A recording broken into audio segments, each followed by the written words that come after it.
Welcome back to the deep dive. Last time we really went deep into Sankhya Yoga, didn't we? That whole idea of the self being separate from the material world. We did, laying that philosophical groundwork, understanding the Atman's nature. Exactly. So today we're building right on top of that. We're plunging into Karma Yoga, the path of action, but selfless action. Yes, the how-to part almost. Yeah, If the self is distinct, how do we live and act in the world? right.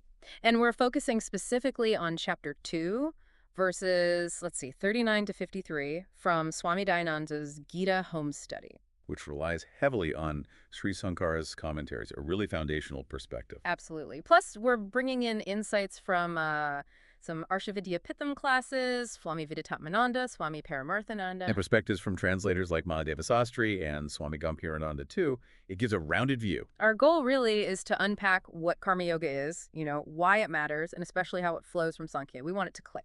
Makes perfect sense. Because once you start grasping that Sankhya idea of the self, the very next question is, okay, so what do I do now? How do I engage with everything, work, family, duties, without getting tangled up again? That's the million-dollar question, isn't it? Karma Yoga seems to offer that practical answer. It provides the framework, exactly, a way to act with that understanding. Okay, so let's dive right in, defining it. Verses 47 and 48 are pretty central here, right?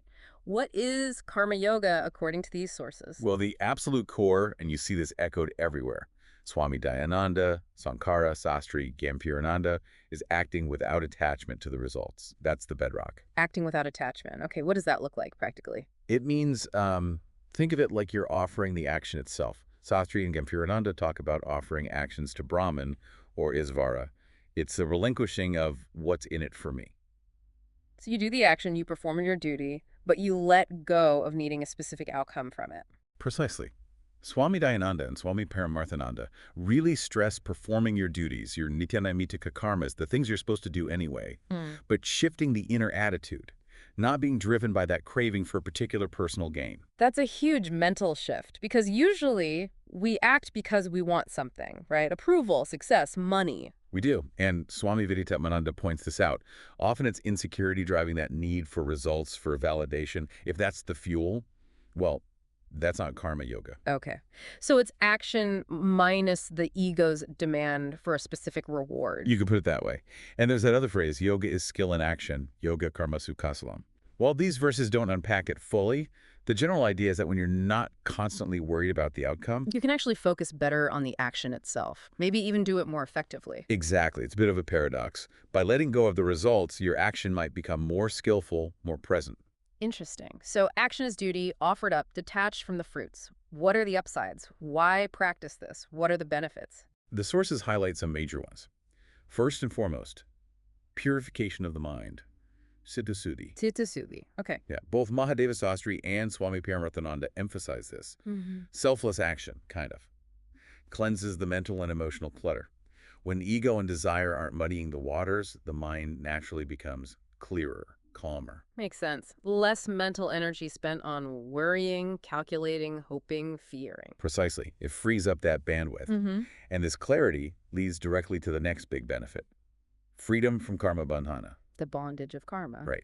Swami Gampirananda talks about this. Actions done without attachment offered up don't create those sticky karmic residues in the same way.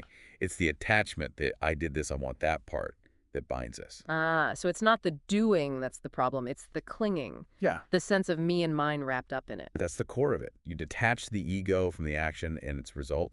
By doing that consistently, you start untangling those knots. And where does that lead? Ultimately, this purification prepares you for higher states. Swami Gampirananda even mentions liberation moksha, or parampadam, in relation to verse 2.51. Karma yoga clears the ground. Like preparing the soil, making it fertile for something deeper to grow. Exactly.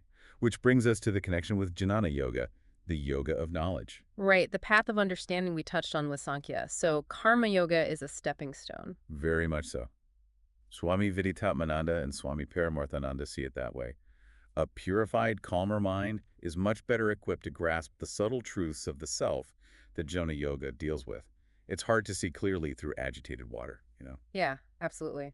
And what about sannyasa, renunciation? Does karma yoga relate to that? It does, but maybe not in the way people first think. Swami Vivekananda points out it often means renouncing the fruits of action, that inner detachment we've been talking about. So not necessarily dropping everything and heading for a cave, but cultivating that inner letting go while still acting in the world. For many, yes, that's the key. You practice that renunciation through your actions. And Swami Vivekananda made a great point. Even just sitting still involves the action of restraining yourself. True. So actively engaging with the right attitude, the karma yoga attitude, is actually more powerful than trying to avoid action altogether. Okay, this is forming a really clear picture. Now let's explicitly tie it back to Sankhya, where we started last time. We had the theory, the understanding.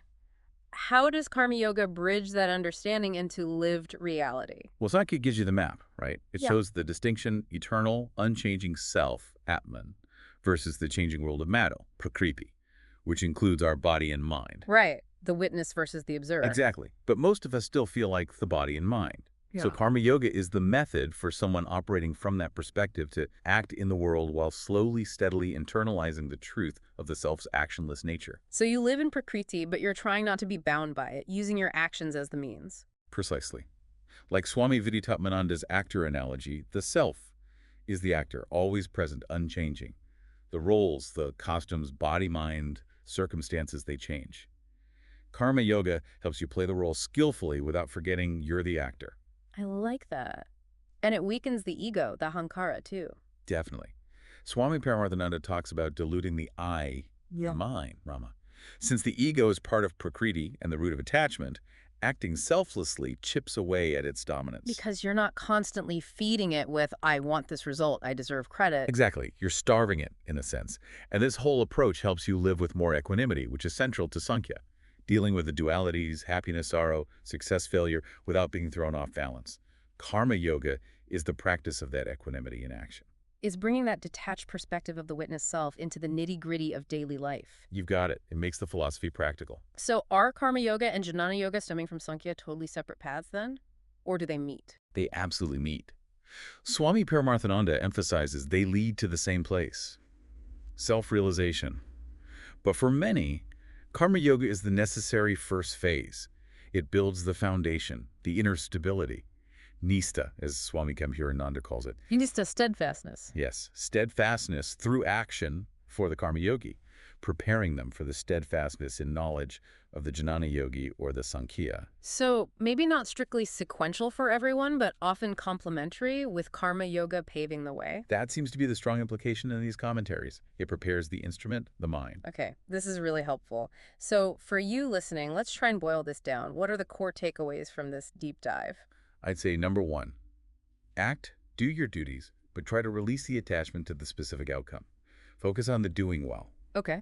Number two, try to dedicate your actions, maybe mentally offer them to a higher principle, or just to the greater good, taking the ego out of the driver's seat. Dedicate the action, detach from the fruit, and the benefits in everyday terms.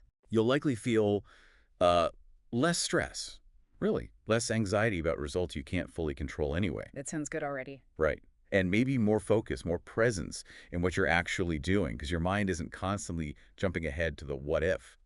Plus, a deeper sense of purpose that isn't just tied to personal wins. So finding freedom within the action, not just after it, hoping for a reward. That's it perfectly. It's a way to engage fully, actively, but with an inner spaciousness, moving towards that deeper self-understanding that Sankhya points to.